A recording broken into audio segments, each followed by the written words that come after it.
Our second lesson in 1 Timothy will be from chapter 2 today. This is a very overly ambitious lesson, and so you're going to have to go through it, study it, pare it down as you need to. I just got a little verbose. But there is some interesting things, and it will result in some discussion in your classes probably. The fresh idea is just the fact that we are to be good testimonies, right? And so what's that? Okay. I'll let you look at the hook part of the lesson, but again, I'm focusing on the idea, as Paul is, that our testimony should be good and godly before all people. And so when he's addressing some of these issues in the early church there at Ephesus, he is taking into account that believers are to be mindful of how they represent God in this world. A lot of that has to do with the culture in which the people are interacting with, all right? So the first portion of chapter 2, Paul is talking about the need for prayer. And I'm not going to spend much time on that because I think it's pretty self-explanatory. But Paul is talking about that if we're living a godly life and if we're living that life before ungodly people, that one of the ways to achieve influence with unsaved people is to pray for them. And he says we should pray for the kings and for the magistrates and for everybody. And so it is a pretty intensive call for all of us to engage in very serious prayer on behalf of those who are without Jesus Christ. All right, and again, the text talks about Jesus being the one mediator. He is the one who provided the ransom for us. And so Paul is essentially saying, the most important thing we can do is expose them to the truths of who God is and who Jesus is, and that should be our one mission. And it should be our lives lived before them as we pray for them, okay? I also spend at the last bullet on point 1 there through prayer, I do spend a little bit of time because Paul identifies himself as a preacher, an apostle, and a teacher of the Gentiles. And so I break out a little bit with what each of those distinctions mean. And you'll remember Paul, in a couple of cases, he talks about himself being an apostle, a sent one, specially commissioned for a special mission. And of course, what's the criteria for an apostle? Yes. And we would point to most of the authorship of the New Testament were by those who were visible, had seen the visible resurrected Lord. Now, even though Paul wasn't one of the original 12, he still meets the criteria of an apostle, and even though he talked about himself being an apostle out of due season. In other words, he wasn't with Jesus in the upper room after the resurrection, but he meets all the criteria of an apostle. So he defends that on a couple of occasions, including in this passage. But that's just something to be aware of as you teach through it. All right, then he spends some time specifically talking about this matter of prayer, but he specifically talks about to men and then to women. All right, and he spends quite a bit of time on the women's section, which is going to take quite a bit of focus because there are probably questions that will arise. But point number 2 there, he again is transitioning with this idea of men should be praying always, everywhere, and he is recognizing the need for us as men to lead in not just the church, but also, again, everywhere, be praying for some of these needs. I talk about, because in this specific passage he uses the admonition about lifting up holy hands in prayer. And again, it's not so much that Paul is endorsing a particular posture of prayer, but it really has to do with the idea that we find throughout the Scriptures, even in the Old Testament, that we approach prayer as such an important part of our relationship to the Lord, that we do so with clean hands and a pure heart, okay? It's the idea that for us to have a personal conversation with the Creator God is a significant thing. He says the men there at the church in Ephesus should be praying in such a way that they are clean and pure before the Lord, and then bring their petitions before the Lord, as he outlines in verse 1 about the idea of supplications, prayers, intercession, thanksgiving. All of those things are part of a prayer that should be offered. All right? Particularly pertinent from the message this morning would be the issue of praying not to be seen. And there are those today who lift up their hands, and it is done in a spectacular way, as opposed to there's nothing that would forbid it. It's just that we just want to be sure that we commend the sincerity of it. If somebody's doing it this way, that's probably less than to be sincere. Yeah. And we would all agree that the basic understanding of giving God glory is that all focus is to Him and not something that would draw attention to ourselves.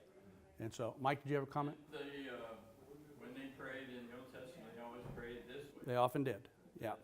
Yeah, hands open, yeah.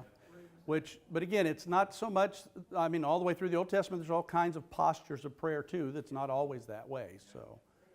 Okay, all right, the main section, verses 9 through 15, talks about the godly women in the church and how they too are supposed to respond properly. I think the important thing to begin with in verse 9 is that Paul begins that section with, "in like manner also." And that links the previous admonitions that he's given to the men. In like manner, the women are to do that kind of thing when it comes to worship. But the important word that I wanted to highlight in verse 9, again, it's focusing on the women's appearance, but I wanted to make sure, okay, we'll get to it in verse 11. Verse 9 is, and 10, of course, is talking about, and what you must remember is Paul is talking about the context of Ephesus and the way that the pagan women would often behave in their being a public spectacle in their appearance. Paul is emphasizing the issue of modesty, and that the women in the church should not pattern themselves after the pagan and materialistic Ephesian women. And that's why it specifically talks about the Christian women should demonstrate godliness with good works by their faithful testimony, and not be like the wealthy, affluent Ephesians who are braiding their hair and putting gold and pearls and costly array in their hair. It's just an ostentatious display of their wealth and affluence. Paul says the women should adorn themselves with modesty, and then a word we don't hear very often in our language, but he says with shamefacedness and sobriety. Without maybe looking forward at the definition, shamefacedness. What does that strike you as? What do you think it implies? Yeah, it really is just another extension of be absolutely discreet in the way you behave before God and before others. All right? It's not a matter of being ashamed, to be humble. And isn't that a theme of Paul all the way through. What were you going to say, Bill? Well, to bring shame upon yourself. Okay, could have that context of if you're doing this inappropriately, it's again calling attention to yourself. That might be a shameful thing. But modesty toward people, reverence towards God is included in that. And then sobriety, of course, emphasizes self-control and sound mind. All right, verses 11 to 14, and we'll have to just let you work through this and call me if you have any questions. But this has to do with the emphasis, and that's why I pointed out in verse 11, it emphasizes the need for all believers to learn. And so when it gets into the context then of women to be silent in the church, it really is not an issue of, you enjoy yourself in your all men's class, Dan. You probably won't have, you and Eric won't have any major problems dealing with this topic. The truth of the matter is, it's the idea, again, of being reverent and not, this specifically says, not usurping authority over the man. I believe, honestly, in the context of this, that the reason why he's saying the women should be silent and to be in submission is the idea that the women not be stepping into a role that's really reserved for pastoral leadership. They are not to, it's not that women can't talk. It's not that women can't pray in church. But it does speak to the issue that they are not to assert authority over men, as in the role of a pastoral type role. And so that is why I think the outgrowth of that, what's your comment, Bob? Yeah, you say that privately to Bill, but not to Tanya. Then he gets right into an analogy where he talks about Adam and Eve. And it's just an illustration that, again, both of them were created by God. Both of them were created equally by God, except there was a role. And Adam was to have served the headship of the home, and Eve, when she was deceived, was stepping out from under that authority that God had ordained. And similar structure we'll talk about in Timothy, 1st and 2nd Timothy, and also in Ephesians later, about the context of biblical structure, even in the local church. Okay? So, and then don't be confused in verse 15 where it says a woman's being saved through the process of childbirth, in childbirth. That has nothing to do with biblical salvation. We, of course, know that a woman doesn't get saved because she gives delivery of a child. But what it does talk about is the lifestyle of faith, love, holiness, good sense, again, that sobriety issue. And so Paul is talking about the role, particularly of a mother, being such an important role in society and in churches. Okay? Did anybody, in your study, did anybody connect 14 with Adam and Eve with 15, childbearing Eve? Yeah.